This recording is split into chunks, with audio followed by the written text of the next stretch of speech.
దాని మీద ఉద్యమ కార్యాచరణ చేయడం కోసం 8వ తారీఖున జరగబడి సమావేశంలో మన సత్యాగ్రహంలో ఏర్పాటు చేయడం జరిగింది. దాన్ని నిమిత్తం అక్కడి నుంచి ఉద్యమం ఎలాగా దశలవారీగా ఆందోళన చేయడానికి నిర్ణయించుకోవడం కోసం పత్రికలకి సమావేశం ఏర్పాటు చేయడం జరిగింది. ఈ సంఘం అధ్యక్షులు పెట్టుకోట సత్యనారాయణ గారు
దేశంలోనే నెంబర్ 2లో ఉన్న విశాఖ డైరీ అనేకమైన లాభాల్లో ఉంటూ సంస్థ కూడా అనేక విధాల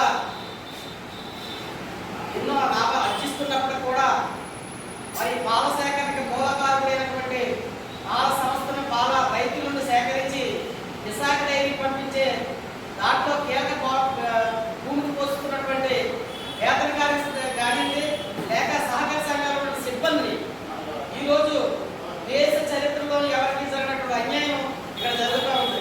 దానికి కారణం ఏంటంటే ఏ వ్యవస్థలోనైనా సరే ఒకసారి ₹1 జీతం ఇస్తే ఆ తర్వాత సంవత్సరం ₹2 అవుతుంది, కానీ ₹1.50 పరిస్థితుల్లో. కానీ ఈ విశాఖ డైరీలో పనిచే విశాఖ డైరీ పాల సంస్థలో పనిచేస్తున్న సిబ్బందికి పాలు పెరుగుదల అంటే ఈరోజు 500 లీటర్లు ఉంటే ₹7,000 శాలరీ వస్తే అది అనివార్య కారణాల వల్ల అక్కడ పరిస్థితుల వల్ల 600 లీటర్లు వస్తే జీతం తగ్గిపోయే పరిస్థితులు.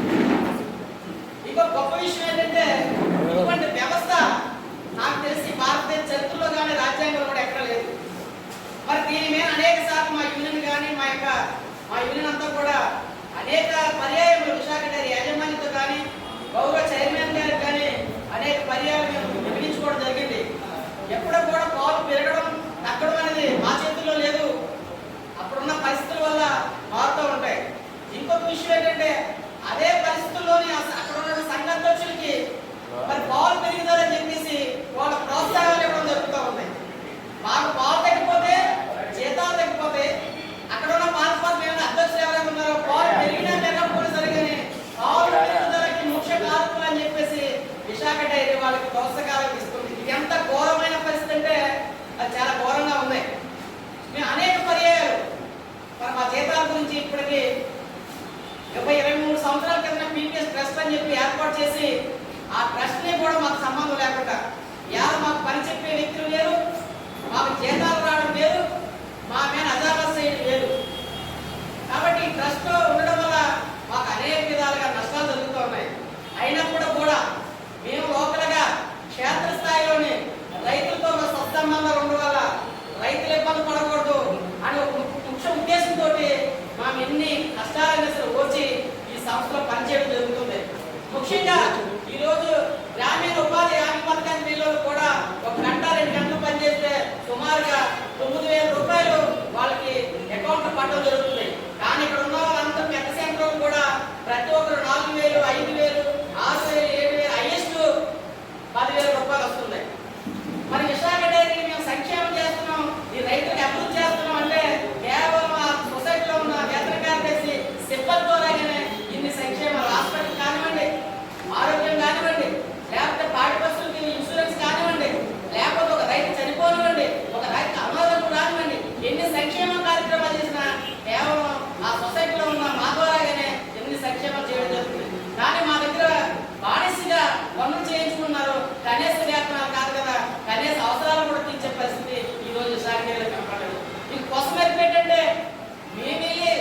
విశాఖ డైరీ ఎండి గారిని, అయ్యా మా పరిస్థితులు ఎలా ఉన్నాయి, మరి ఈ రోజు నిత్యావసర ధరలు విపరీతంగా పెరిగాయి, ఈ 6,000 7,000తో చాలించాలని జీతాలతో మేము ఎలా పని చేయాలని చెప్తే, మీకు మాకు సంబంధం ఏంటని పరిస్థితి అడిగితే మేము ఏమి చేయాలో అర్థం కాని పరిస్థితుల్లోని ఈ రోజు పత్రికాముఖంగా ఈ సమావేశం ఏర్పాటు చేసి రేపు 20/9/2000 శుక్రవారాన్ని సత్య లక్ష్మీ గ్రాంట్స్ ఒకలం గుడ్డర మా యొక్క కార్మికుల యొక్క మహాజన సభ ఏర్పాటు చేసి దానిలో కార్యాచరణ రూపొందించి తప్పకుండా మా హక్కుల కొరకు మా జీతభత్యాల గురించి మరి పోరాటం చేయాలి.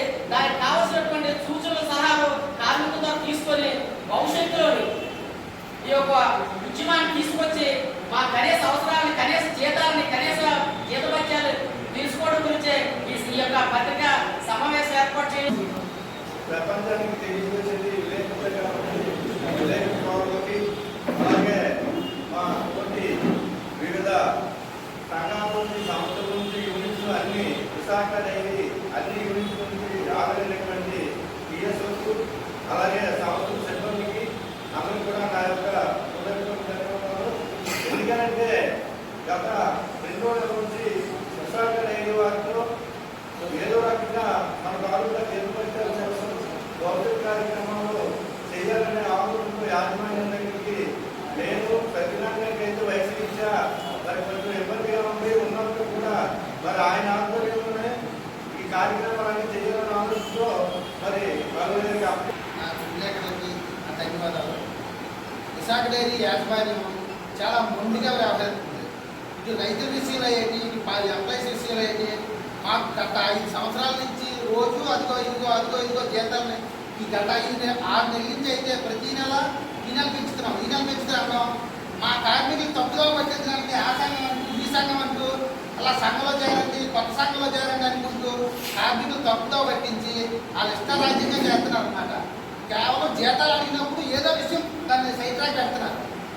సైడ్ ట్రాక్ పెట్టడం, మీరు అలా సంఘంలో ట్యాక్స్ కట్టాలా, ఇంకో సంఘంలో చేరండి, ఈ సంఘంలో చేస్తే ముందు ఇంట్లో చేస్తే తన జీతాలు ఇస్తామంటే మా కార్మికులకు కొద్దిగా అవగాహన రాయించే వాళ్ళు ఇంట్లో ముందు సంఘాల మీద ఇంటి మీద దృష్టి పెడుతున్నాం.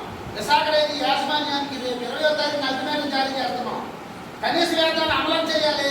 లేకపోతే గతంలో చైర్మన్ గారు పూర్వకంగా ఒక రిటర్న్ కమిట్మెంట్ ఇచ్చారు. ఎవ్రీ సంవత్సరం 25% జీతాలు పెంచుతామని ఇచ్చారు. దాంతో ఏరియాస్ ఉపయోగిస్తూ అదే కుమ్యూనిటీ చేసి అదే జీతాలు ఇవ్వాలని కోరుతున్నాం. లేని పక్షంలో విశాఖ డైరీ యాజమాన్యం మీద రేపు దండయాత్ర చేస్తాం. విశాఖ డైరీ యాజమాన్యం రుసుగులన్నీ బయటపెడతాం. అవి 1000 కోట్లు అన్యాక్రాంతం అవుతున్నాయి. ఈ జీతాలు అత్యధికంగా తీసుకుంటున్నారు. వాళ్ళందరూ హ్యాపీగా ఏసీ రూమ్